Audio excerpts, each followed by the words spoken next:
Welcome back to Your Real Estate Voice with Barb Schlinker. This is the weekly radio show that informs and educates you on how to buy or sell real estate with Barb Schlinker, the owner of Your Home Sold Guaranteed Realty.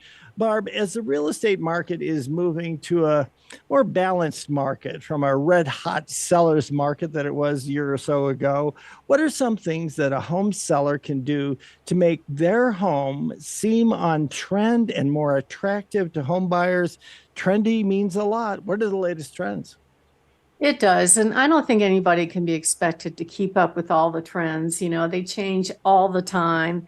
We had gray and that came and went. We had all white kitchens and that came and went.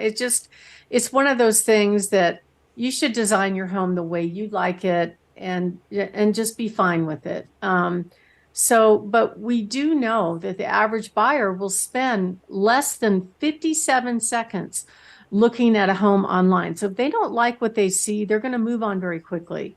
And we don't know why or how many buyers are eliminating homes based on the online presentation. And there are some things that you can do that will make your home more attractive, regardless of how much updating you've done. One of the key things is paint. So with paint, neutral is always way better than being dramatic. I'll tell you a story. I had myself and my partner had listings at the same time that were priced very close to each other. And he had one and I had one. So my listing was neutral. It sold for over asking price really quickly. His listing had two rooms that had accent walls. One was kind of this pinky magenta color, and the other color was this bright turquoise. And so time went on. Even when the market was hot, it wasn't selling. Finally, he goes, "What am I doing wrong?" And I looked at the pictures. I'm like, it's just paint. Paint neutralized those two rooms. And sure enough, as soon as he did that, boom, sold for full price. So it's weird, but buyers will just turn their nose up at any kind of minor work and updating for some odd reason. So things like paint and flooring are absolutely key. Here's an example. So I don't know if you remember in the last couple of years, it probably started about 6 years ago, gray was all the rage, this gray, and people were all in with this gunmetal gray and dark gray and gray everywhere.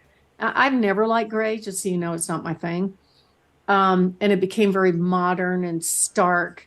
And that trend has come and gone. And now neutral, kind of a nice cream, a beige, still light, little bit of gray with some light or dark browns. It doesn't matter, but neutral always works. Some of the things that are also changing a little bit are the sofa silhouettes. I was a little bit surprised by this. They become less big and tall and wide and kind of a lower profile. And again, neutral, and the 70s are back, believe it or not. I always thought that would not come back, but it's a little fresher looking.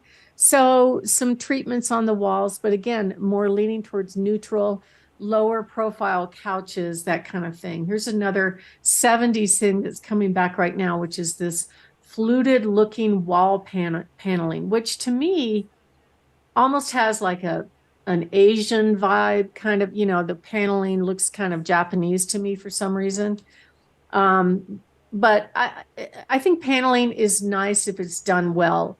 The old 70s dark paneling probably is not going to be back in style. And then here's another thing that I think is really kind of cool. And I've actually had an interior designer say this to me before, that if you have a space like an eat-in kitchen or a formal dining room where everything is very rectangle, you have a rectangle table and a rectangle hutch or side boy. If you bring in some rounded shapes, like with the light fixture or with cushions or even decorating pieces, it kind of balances out the hard angles of rectangles. And then another color that's kind of coming back in, which we saw this back in the early 90s. I don't know if you remember, Richard, but when I first got into real estate in the mid 90s, all the rage and all the models were painted pink and green. Do you remember that fashion statement that went on for a while? I wouldn't, well, I guess it was a statement. It was something. In fact, it is almost impossible to forget that. Whose idea it was, I'm not quite sure, but thank goodness some things with the passage of time kind of move on. Thanks for reminding me, though, Barb. Yeah. Well, I remember going to this one model home where they were all in with pink and green. In fact, they painted over wallpaper with these colors. It was really something. So apparently pink, kind of a very, very soft pink, they're calling it Soho pink, is coming back as an accent wall. I don't know if I would go all in with that when you're selling a home. It'd be okay if you did it in maybe a girl's bedroom or something, but I wouldn't, roll the dice on something like that if you're selling. A neutral is always going to work when you're selling. Another thing that's in right now in small spaces that are kind of awkward, like for the longest time, a lot of kitchens had those little desk areas, and those are going out of vogue. And now they're putting in these window seats with cushions and a little added storage and kind of white painted cabinets. Very chic, very nice. I like that. It worked for me. And then also on backsplashes. So what we saw, we went from gray, then we were all white kitchen, all white counters, all white cabinets. And for a lot of families, it doesn't work because white gets dirty very easy in fingerprinted, especially on cabinets. And now they're saying add a little color, like go in, blend your backsplash with a alternating dark color. You have to be really careful doing this though, because I've seen some people that will have a very grainy, colorful granite, and then they'll put in another very colorful backsplash and then dark cabinets. It's just too much going on. So again, neutral and fresh is always, always going to work. And typically, people don't necessarily need to do a full on remodel to sell their home for top dollar. If you just price it right and make sure that if you have any dramatic paint, that you neutralize it. Updated flooring and paint absolutely can go a long way. And that's absolutely what we do for our clients. So we meet with you, we take a good look at your home, we give you tips on what to do and what not to do to get your house ready for sale so it will sell for top dollar. We'll show you our list of buyers, and then we'll give you a really realistic price range of what your home will sell for, and most of all, how much you'll put in your pocket when it sells. So my name is Barb Schlinker. I've been here in real estate since the 90s. I'm also the host of this show, which is entitled Your Real Estate Voice. My company name is Your Home Sold Guaranteed Realty, and Barb has the buyer's team. So if you are thinking of making a move, give us a call anytime at 719-301-3900 or go to barbhasthebuyers.com. And when we come back, we're going to talk about what are some things that sellers should think about before putting their homes on the market in terms of design and designed trends. Richard? You're listening to Your Real Estate Voice with Barb Schlinker. She's the host of the program, and she is with Your Home Sold Guaranteed Realty. She's a proprietor, and if you're thinking of making a move, call Barb, 719-301-3900. Barb, what are some other things that home sellers should avoid in design style when they're putting their homes on the market right now? Well, typically things like heavy, heavy prints don't photograph well. I actually like them. I'm weird, but I'm probably old fashioned. But the picture I'm showing you right now is these chairs that I bought at a consignment store, and my stager went behind my back and took them back to the consignment store because they were so ugly in her view. And they don't work for staging. And she probably was right. I didn't know about it until like months later. I get this check and I'm like, what's this for? I said, this is for the floral chairs, isn't it? And sure enough, it was. I thought it was really funny. So you have to be super careful about heavy floral prints. You can do it for accents here and there, but when you're selling a home, neutral, neutral, neutral. Another color and another print style that doesn't photograph very well at all is anything with red in it. Any volume of red, even like a darker red on a camera, it actually shows up like fuchsia. It just jumps off the page. and it's very distracting. And you have to think about what buyers are looking at, right?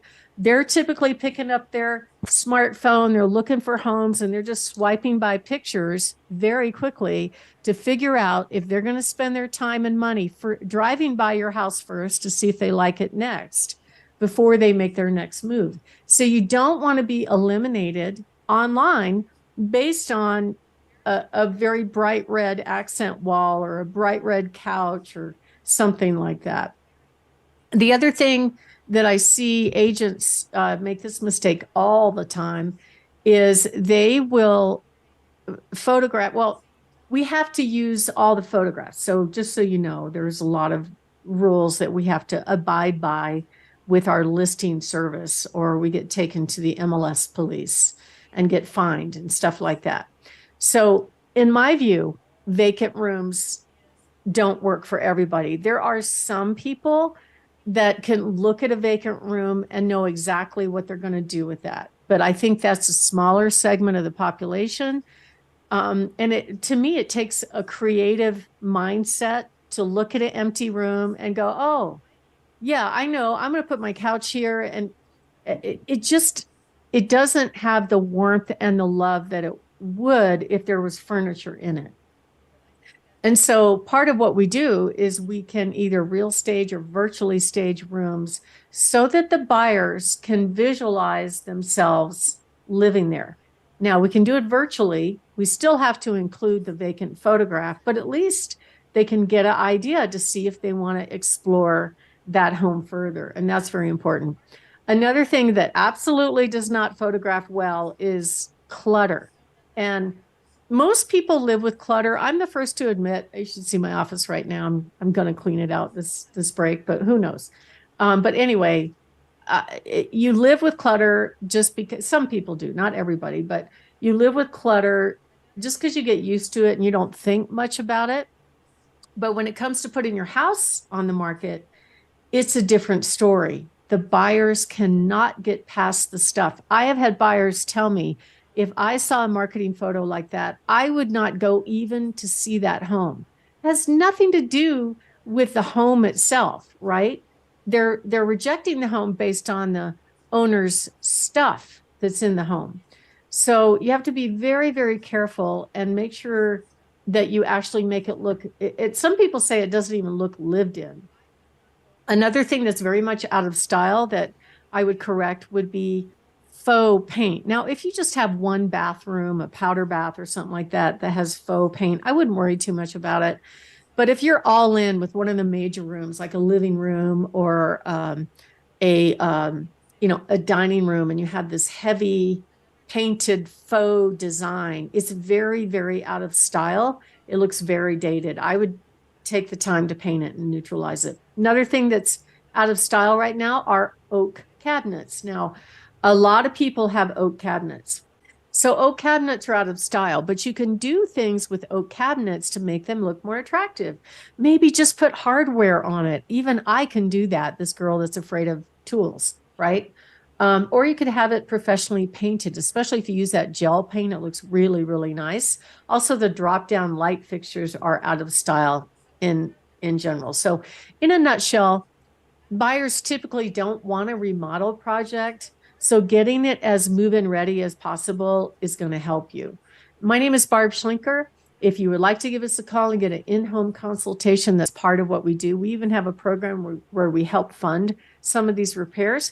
Call us at 719-301-3900 or go to barbhasthebuyers.com. Richard? Remember, regardless of your situation or your budget, Barb can always help you. Get in touch with her, 719-301-3900.